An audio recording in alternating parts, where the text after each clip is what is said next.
Hello everyone, কেমন আছো তোমরা সবাই? আশা করছি সবাই ভালো আছো। আমরাও ভালো আছি। আমি শিউলি, আমার নতুন একটা ব্লগে তোমাদের ওয়েলকাম। তোমরা কারা কারা পৌষ সংক্রান্তিতে পিঠে বানিয়ে খেলে অবশ্যই কমেন্টে জানাবে।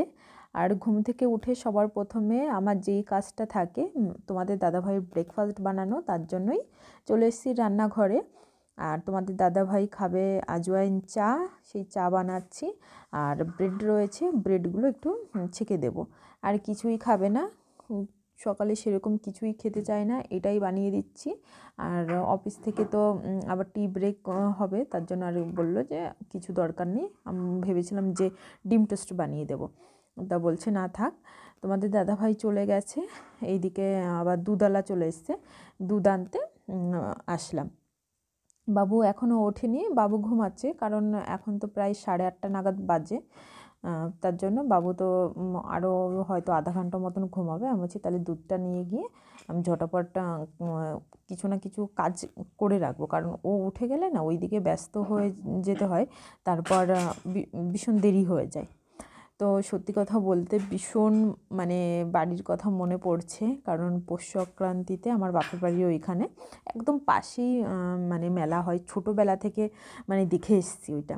আর এইদিকে দেখো ঘরের কি অবস্থা করে রেখেছে বাবু, এগুলো আগে ঠিকঠাক করে নিই। মানে কালকে করে রেখেছি, সেগুলো এখনও ঠিকঠাক করতে পারিনি। মানে ওর পেছনে দৌড়োদৌড়ি করি, এইদিকে কাজ থাকে। আর মানে খুব কমই এই ঘরটায় আসা হয়। আর বর্তমানে এই ঘরটার যা অবস্থা হয়েছে মানে কি বলবো, মানে সমস্ত জামা কাপড়, মানে একদিন এর জামা কাপড় না 3 দিন লাগে শোকাতে। এবার কিচ্ছুই করার নেই, তাও আবার রোজ রোজ বালতি বালতি কাচতে হয়। এই যে আবার আর এক বালতি নিয়ে এখন যাব বাইরে একটু মেলে দিয়ে আসতে। তো যেই কথাটা বলছিলাম, একদিন এইখানে পিঠে বানিয়েছিলাম, কলার ছিল, সেই তোমাদের তো দেখিয়েছিলাম, কলার বড়া বানিয়েছিলাম। তারপর আর খাওয়া হয়নি। কি বানাবো, তোমাদের দাদাভাই একটু পাটিসাপটা পিঠা খেতে ভালোবাসে।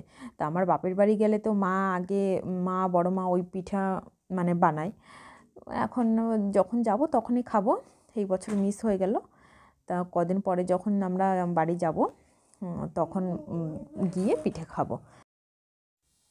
বাইরেটার অবস্থা দেখো, অনেকটা বেলা হয়ে গেছে, এখনও কিন্তু রোদের কোনো দেখা নেই। এবার রোদ উঠবে কি না সেটাও বুঝতে পারছি না। তোমাদের দাদাভাই ড্রেসটা ধুতে হতো, আর আমাদেরও অনেকগুলো জামা কাপড় গাদা হয়েছিল। এবার কি করব বলো, না ধুলেই নয়, সেটাই ধুয়ে দিলাম। যা হবে দেখা যাবে, ঘরে গাদা করে রাখার থেকে বাইরে একটু হাওয়ায় ধুয়ে মেলে দিলাম। যদি একটু হাওয়ায় একটু জলটা টেনে যায়, তারপর নয় ঘরে মেলে ফ্যানটা চালিয়ে দেবো। বালতিগুলো বাথরুমে রেখে ভাবছি যে এই জায়গাটা একটু গুছিয়ে নেব। এইখানে সমস্ত ভিজা জামা কাপড়গুলো থাকে, বাবুর অনেক প্যান্টগুলো এইখানে রয়েছে। আর উপরের ব্যাকগ্রাউন্ডটা তোমরা একটু ইগনোর করতে পারো, কারণ এইখানে এরকম করে দিয়েছি কেন বলো তো, আমরা যখন এসছিলাম এই ট্রাঙ্কগুলোর মধ্যে সমস্ত জিনিস ভরে নিয়ে এসেছিলাম, গাড়ি বুক করে, মানে ট্রেনেই বুক করে নিয়ে এসেছিলাম। এবার আসার সময় তো মানে অনেক লোকই বুক করে নিয়ে আসে, এবার ওইখানে নাম, তারপর র্যাঙ্ক, এই সমস্ত কিছু লেখা আছে। তার জন্য ভাবলাম যে এই সমস্ত জিনিস ইন্টারনেটে শেয়ার না করাই ভালো, তার জন্য ওই জায়গাটা ওরকম করে দিয়েছি। তোমরা কিছু মনে করো না, এই আর কি। হ্যাঁ, তো এখন আমি আর বাবু মিলে একটু পার্সেল এসেছিলো একটা, সেটা খুলে নেব। কারণ আমার কাছে যে আগে ট্রাইপডটা ছিল না, সেটা আমি অনেক দিন আগে যখন আমার একটা কুকিং ভিডিওর চ্যানেল ছিল তখন কিনেছিলাম। এবার সেটা তো অনেকটা লম্বা না, শর্ট। তার জন্য তোমাদের দাদাভাইকে বলে এইটা মানে অর্ডার দিয়েছিলাম। সেইটা এসে আবার গেটে ছিল 2 দিন, কারণ পার্সেলওয়ালা তো ভিতরে অ্যালাউ করে না, ভিতরে আসতে দেওয়া নেই। তা তোমাদের দাদাভাই ভুলে যাচ্ছিলো, তা 2 দিন লেগে গেল আনতে, সেটা আবার নিয়ে আসলো গিয়ে। তো আমাদের স্নান হয়ে গেছে, বাবুকেও স্নান করিয়ে দিয়েছি, এখন পুজো করে নিচ্ছি। পুজো করে এইখানে না কিছুই রাখা যায় না বাবুর জন্য, মানে ধূপকাঠি বলো আর প্রদীপ জ্বালিয়ে রাখো, ওর জন্য কিছুই রাখা যায় না। তা আমি ভাবলাম যে এইখান থেকে ভালো হবে, ঠাকুরের কাছে একটু দেখিয়ে তাহলে তুলসী গাছ আছে বাইরে, সেইখানেই দিয়ে আসি। সেটাই আর করছিলাম, যে তুলসী গাছে ধূপকাঠিটা দিয়ে আসলাম। আর ও যদি একবার দেখে যে ধূপকাঠি ওইখানে রয়েছে, ওই বাইরে বেরোতে পারলে হয়েছে, ওইখান থেকে গিয়ে নিয়ে চলে আসবে। ওর কি ভালো লাগে কি জানি।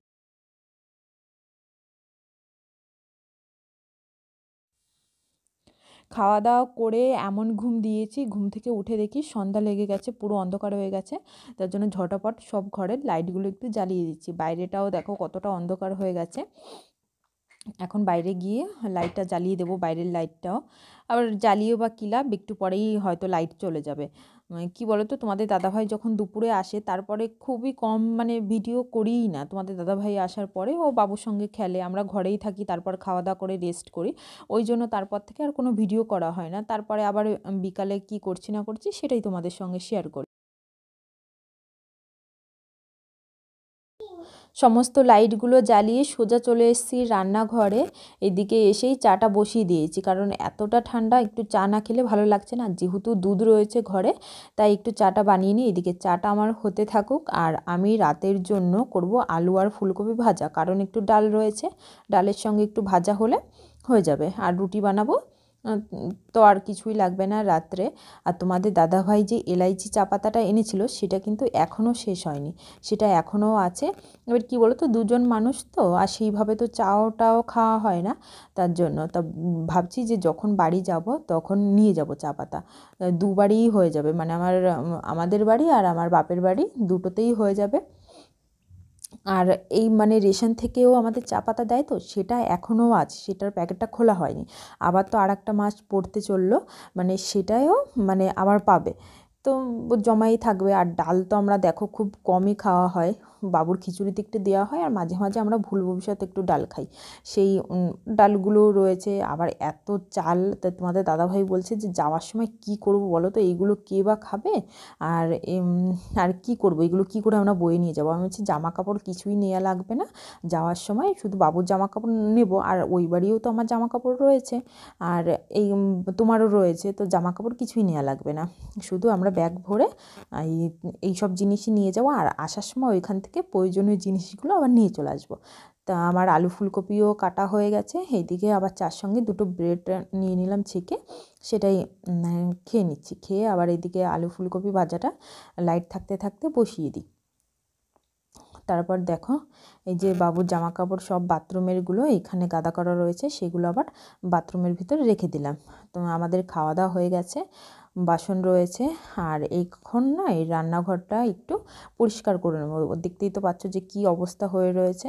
তা ঘুম থেকে উঠেই যেহেতু আমার আগে রান্নাঘরে আসতে হয়, তার জন্য না রান্নাঘরটা আমি যতটা সম্ভব পারি যে একটু রাতেই পরিষ্কার করে রাখা, নাহলে ওই সকালে এসে আগে পরিষ্কার করব না বলো কি টিফিন বানাবো, তাড়াহুড়ো থাকে। আর ঘুম থেকে উঠেই যদি দেখি এরকম নোংরা জিনিস, তাহলে কিন্তু ভালো লাগে না। তুমি যদি কোনো ফ্রেশ জিনিস দেখো, তাহলে তোমার মাইন্ডটাও কিন্তু একদম ফ্রেশ থাকবে। তাহলে ঝটাপট আমি এইগুলো মুছে নিই। স্ল্যাবটা একটু স্কচব্রাইট দিয়ে ডলে নেব, আর তারপর ভিজে কাপড় দিয়ে ভালো করে ঘষে নেব। আর থালা বাসনগুলো রয়েছে, সেগুলো ঝটাপট মেজে নিতে হবে। আর এইখানে মোছার সময় তো আর গ্লাভসটা পরতে পারছি না, তার জন্য আর গ্লাভসটা পরলাম না, এমনি অল্প অল্প জল দিয়ে মুছে নিচ্ছি, কারণ জলটা ভীষণই ঠান্ডা। আর এইদিকে তারপরে থালা বাসন মাজতে লেগে গেছি।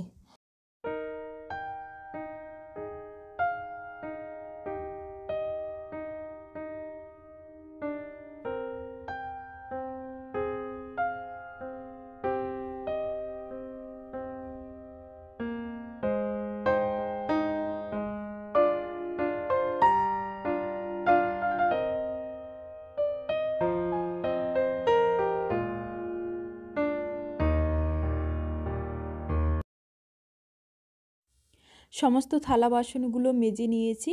এখন এই সিঙ্কটাও ভালো করে পরিষ্কার করে দিচ্ছি স্কচব্রাইট দিয়ে, কারণ এখানেই সমস্ত নোংরা জিনিসগুলো ফেলা হয়, তো তার জন্য ভালো হ্যান্ড ওয়াশ দিয়ে এখানে ঘষে দিলাম, যাতে একটু ভালো গন্ধ বেরোয়, এই আর কি। হাতা খুন্তি চামচ সমস্ত জায়গার জিনিস জায়গায় রেখে দিয়ে যাব।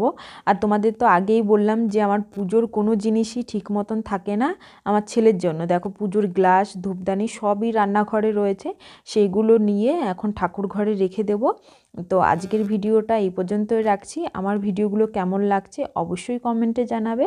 আমার ভিডিওগুলো যদি ভালো লাগে আমার চ্যানেলটি সাবস্ক্রাইব করে পাশে থাকবে, আর পাশে থাকা বেল বাটনটি অন করে দেবে, যাতে আমি ভিডিও দেওয়ার সঙ্গে সঙ্গে তোমাদের কাছে নোটিফিকেশানটা পৌঁছে যায়।